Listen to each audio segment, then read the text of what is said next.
আসসালামু আলাইকুম ওয়া রাহমাতুল্লাহি ওয়া বারাকাতুহু। ওয়ালাইকুম আসসালাম ওয়া রাহমাতুল্লাহি ওয়া বারাকাতুহু। ইন্নাল হামদালিল্লাহি ওয়াহদাহু ওয়াসসালাতু ওয়াসসালামু আলা মান লা নাবিয়্যা বা'দা। সম্মানিত দর্শক এবং শ্রোতা মণ্ডলী, সবাইকে জানাই আন্তরিক মোবারকবাদ এবং আমাদের পক্ষ থেকে অনেক অনেক অভিনন্দন শুভেচ্ছা। আগামীতে আসছে ঈদুল আজহা। ঈদুল আজহা উপলক্ষে আমরা দুই একটি প্রশ্ন করব আমাদের সবার প্রিয় আব্দুর রহমান। আমরা তার কাছ থেকে কয়েকটি বিষয় প্রশ্ন করব এবং কয়েকটি বিষয় জেনে নেব ইনশাআল্লাহ। আমাদের এবং যারা আছে সাধারণ মানুষ সবার যাতে উপকার হয় ইসলাম থেকে এবং আমাদের এই প্রশ্ন উত্তরের পর্ব থেকে।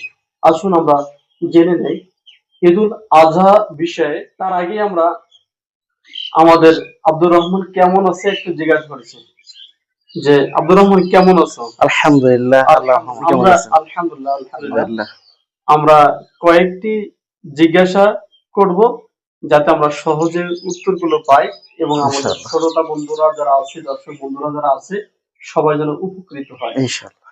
যাই হোক, আমরা কথা না বাড়িয়ে আমরা দ্রুত চলে আসি যে আমরা জানতে চাই যে ঈদুল আজহা উপলক্ষে যে কুরবানি, এই কুরবানিটা কিভাবে, কারোর নামে হবে না স্রেফ আল্লাহ সুবহানাহু ওয়া তাআলার নামে? কুরবানিটা কার উপলক্ষে অথবা কার নামে দিতে হবে কিনা, কারো নামে হবে না অন্য কোনো পন্থা কিছু আছে কিনা, ইসলাম কি বলে? আলহামদুলিল্লাহ ওয়াহদা ওয়াসসালাতু ওয়াসসালামু আলা মান লা নাবিয়্যা বা'দা, আম্মা বাদ। আলহামদুলিল্লাহ, আপনি সুন্দর একটা প্রশ্ন করেছেন যে কুরবানি কোনো ব্যক্তি নামে হবে নাকি স্বয়ং আল্লাহ সুবহানাহু ওয়া তাআলার নামে হবে। জবাব: কুরবানি একমাত্র আল্লাহ সন্তুষ্টির জন্যই দিতে হবে। আল্লাহ সুবহানাহু ওয়া তাআলা বলেছেন, কুল ইন্নাস সলাতি ওয়া নুসুকি ওয়া মাহইয়ায়া ওয়া মামাতি লিল্লাহি রাব্বিল আলামিন। মুহাম্মদ সাল্লাল্লাহু আলাইহি ওয়াসাল্লাম, আপনি বলুন, কুল ইন্নাস সলাতি, নিশ্চয়ই সালাত, ওয়া নুসুকি এবং কুরবানি, লিল্লাহি রাব্বিল আলামিন, একমাত্র আল্লাহর সন্তুষ্টির জন্য। এখান থেকে আমরা বুঝতে পারলাম যে কুরবানি একমাত্র আল্লাহ সন্তুষ্টির জন্য হবে। পরবর্তীতে আল্লাহ সুবহানাহু ওয়া তাআলা বলেছেন যে তোমাদেরকে যে আম দেওয়া হয়েছে এর উপরে আল্লাহর নাম স্মরণ করো। তো আল্লাহ সুবহানাহু ওয়া তাআলা কুরবানির দিনে এই পশুগুলো যে আমরা জবাই করব এটাকে আল্লাহর নামেই করতে হবে প্রথমত। দ্বিতীয় হলো, কুরবানিটা কোনো মানুষের নামে হয় না, এটা হয় ব্যক্তির পক্ষ থেকে। অমুকের পক্ষ থেকে এই কুরবানিটা করা হলো, অমুকের পক্ষ থেকে, ৫ জনের পক্ষ থেকে, ৭ জনের পক্ষ থেকে কুরবানি হলো, পক্ষ থেকে হয়, নাম হয়ে হয় না। নাম একমাত্র আল্লাহ সুবহানাহু ওয়া তাআলার জন্য। আল্লাহ সুবহানাহু ওয়া তাআলা আমাদেরকে আল্লাহর নামে কুরবানি করার তৌফিক দান করুন। আল্লাহুম্মা আমিন। আলহামদুলিল্লাহ, আমরা জানতে পারলাম যে অবশ্যই যে কুরবানি স্রেফ আল্লাহ সুবহানাহু ওয়া তাআলার নামেই উৎসর্গ করতে হবে, তার নামেই জবাই করতে হবে। এবং আমরা আরো জানতে পারলাম যে চতুষ্পদ জন্তু যখন আমি আল্লাহ সুবহানাহু ওয়া তাআলা নিজে খাওয়ার জন্য হোক অথবা কুরবানি দেওয়ার জন্য হোক, তখন আমরা মহান স্রষ্টা আল্লাহ সুবহানাহু ওয়া তাআলার নাম নিতে পারি। অবশ্যই যদি নাম না নেই তাহলে ওটা কিন্তু আবার গায়রুল্লাহর নামে অথবা অন্য কোনো পন্থায় চলে যাবে। তবে মাংসটা হারাম হয়ে যাবে। হারাম হয়ে যাবে। চেষ্টা করতে হবে যখনই যে কোনো পশু জবাই করব নিজে ভোগের জন্য অথবা কোরবানির জন্য, তখন আল্লাহ সুবহানাহু ওয়া তাআলার নাম নিতে পারি। আল্লাহ সুবহানাহু ওয়া তাআলা সেই তৌফিক দান করুন। আল্লাহুম্মা আমিন। আমিন। এই ঈদুল আজহার সময় একই পশুতে আমরা দেখা যায় যে আকিকা দিচ্ছে, আকিকা কুরবানিও দিচ্ছে, আবার সাথে সাথে আকিকা অর্থাৎ কারো নামও এর সাথে রাখছে। আকিকার সাথে কুরবানি, কুরবানির সাথে আকিকা একসাথে করা যাবে কি, এই বিষয়ে একটু জি, বলুন। সুন্দর একটি প্রশ্ন করেছেন যে কুরবানির পশুর ভিতরে ওটা শুধুমাত্র কুরবানির সাথে আকিকা যুক্ত করা যাবে কিনা। যাবে কি? জবাব: যে আকিকা বিষয়টি আলাদা বিষয়, কুরবানিটা আলাদা বিষয়। কারণ আকিকা হলো যখন সন্তান জন্মগ্রহণ করবে তার ৭ দিনের দিন একটা ছাগল বা খাসি, ছেলের জন্য এবং মেয়ের জন্য, ছেলে হলে ২ টা, মেয়ের জন্য হলে ১ টা আকিকা দিতে হবে। কিন্তু এই আকিকা ৭ দিনের দিন করতে হবে। এরপরে যদি আকিকা কেউ করে তাহলে ওটা আকিকা হবে না, সদকা হয়ে যাবে।